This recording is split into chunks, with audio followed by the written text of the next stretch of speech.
Well, in my last video, we talked about unboxing this home.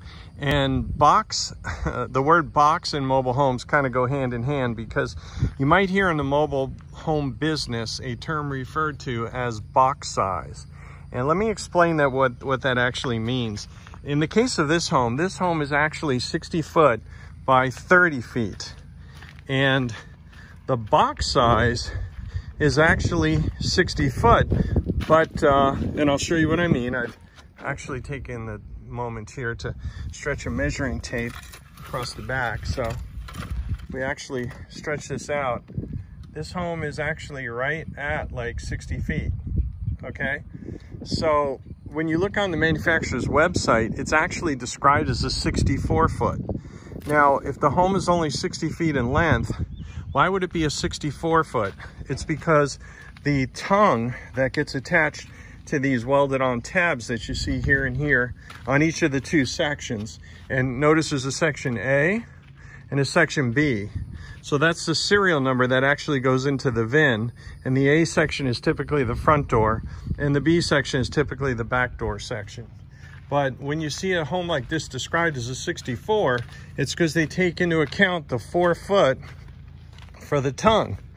Now, why do they do that? Because you're not actually getting living space for it. But let me just measure this to show you. Here's that plate that you saw was unbolted and attached to that plate over there. So if I actually measure from here to, I'm trying to do this with no cameraman. All right, if you look at from basically the front of where that plate is to the hitch over here, well, it's roughly 4 foot. There's the 4 foot mark right there.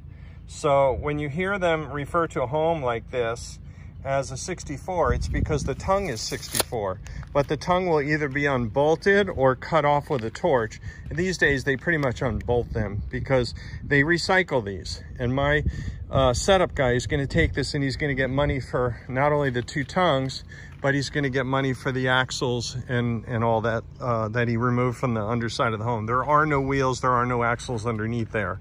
So that's why they call this a 64, is because the tongue adds 4 foot to the length of the home.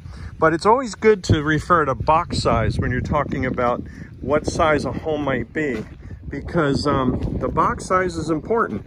That's the number that you can multiply to actually get your square footage. This home actually measures 30 feet from this corner to that corner. So 30 times 60, 3 times 6 is 18, that's 180. That's 1,800, I'm sorry, that's 1,800 square feet. And it's all under air, because you can see that's the whole area that's under air on this home. So it's 1,800 square foot under air. So when you're referring to mobile homes, always ask what's the actual box size from corner to corner, not including the tongue that you see removed over here. Because obviously there's no living space in that tongue. It's just 4 foot of air. So understand that when you're buying a 64, you're really not getting 64 in length of actual living space. You're only getting 60. And that's true with most mobile homes, regardless of the size. The tongue always appears to be 4 foot in length. So just take that into consideration whenever you're looking at the size of a mobile home. So that's it for today's tip.